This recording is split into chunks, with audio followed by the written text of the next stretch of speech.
Bonsoir à tous et à tous, bonsoir à tous les suiveurs, à tous les inconditionnels de Grégoire, Omnisport. L'énigme, l'équation à Liverpool, c'est qui va remplacer Virgil van Dijk. Parce que Van Dijk, il va revenir vers mars, avril et voire le mois de mai. Parce qu'on ne sait pas quand est-ce que son genou va se recouvrir. Xamuñu kan le genou bi di wér carrément moo tax actuellement Liverpool même si Klopp nee na donc xalaatul ñu recruter en janvier, il y a de fortes chances que Liverpool renforce sa défense parce qu'il le faut. Ils jouent en Ligue des Champions, en Premier League. Les jeunes Nat Phillips et Williams, ils sont un peu limités pour gérer la défense de Liverpool durant les grands rendez-vous. Même si Williams a réalisé un bon match face à Tottenham, il faut un joueur expérimenté.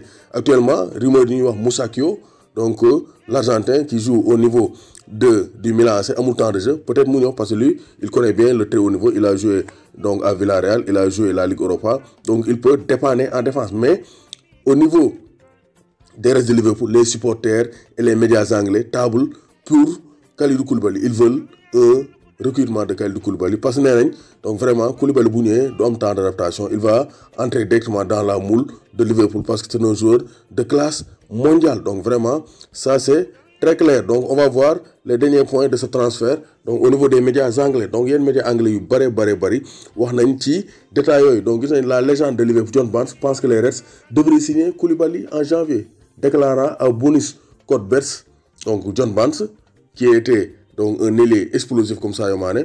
Donc mom néna tant que Liverpool jëndu Sadio Mané xelam du dal. Carragher aussi wax na Carragher dafa nuancer mu né il faut un défenseur de classe mondiale sinon xalaatu Liverpool gagne le championnat. Donc John Barnes nee na si Liverpool ne recrute pas Koulibaly, donc vraiment ça sera compliqué. Si Koulibaly vient, c'est un joueur qui pourrait jouer aux côtés de Van Dijk à son retour. Parce que déjà dina mën a dépanner te Van Dijk bu ñëwaatee ñoom ñaar nañ leen mën a teg ci défense bi. Parce que pour un défenseur, Koulibaly n'est pas très vieux. Maguetoul, il a 29 ans, donc il peut jouer encore 3, 4, voire 5 années. Donc vraiment, ça serait une bonne recrue pour Kalidou. Donc pour Liverpool, donc ça serait facile de convaincre Koulibaly de rejoindre Liverpool contrairement à certains joueurs. Parce que Koulibaly, bu ñëwee rek day dugg ci biir moule bi parce que du am temps d'adaptation parce que c'est un joueur de classe mondiale. À part Koulibaly, gisul ban joueur moo war a mën a remplacer Van Dijk à sa juste valeur. Joueur boo fi indi, il sera un cran en dessous. C'est-à-dire day xaw a néew doole par rapport au talent de Van Dijk et de Koulibaly. Janvier, c'est pas toujours le meilleur moment parce que généralement que le but d'une baisse c'est le meilleur joueur.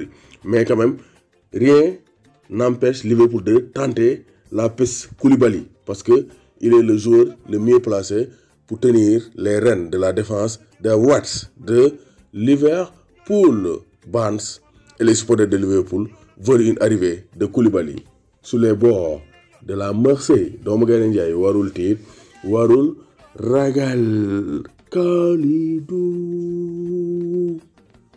Koulibaly. Mondial Sport, leader de l'équipementier au Sénégal, vous présente ses offres spéciales en cette fin d'année 2020. Donc déstockage, 3 blousons à 30 000 francs, 2 blousons 25 000, 1 blouson ou bien un sous-vêtement à 15 000 francs, 2 maillots floqués à 20 000 francs, sous-vêtements à 20 000 francs, livraison gratuite. Vous avez les sous-vêtements du Paris Saint-Germain, du Barça, de vos clubs préférés. Maillot plus masque à 10 000 francs. Ne vous le faites pas raconter avec Mondial Sport. Équipez-vous en toute sportivité.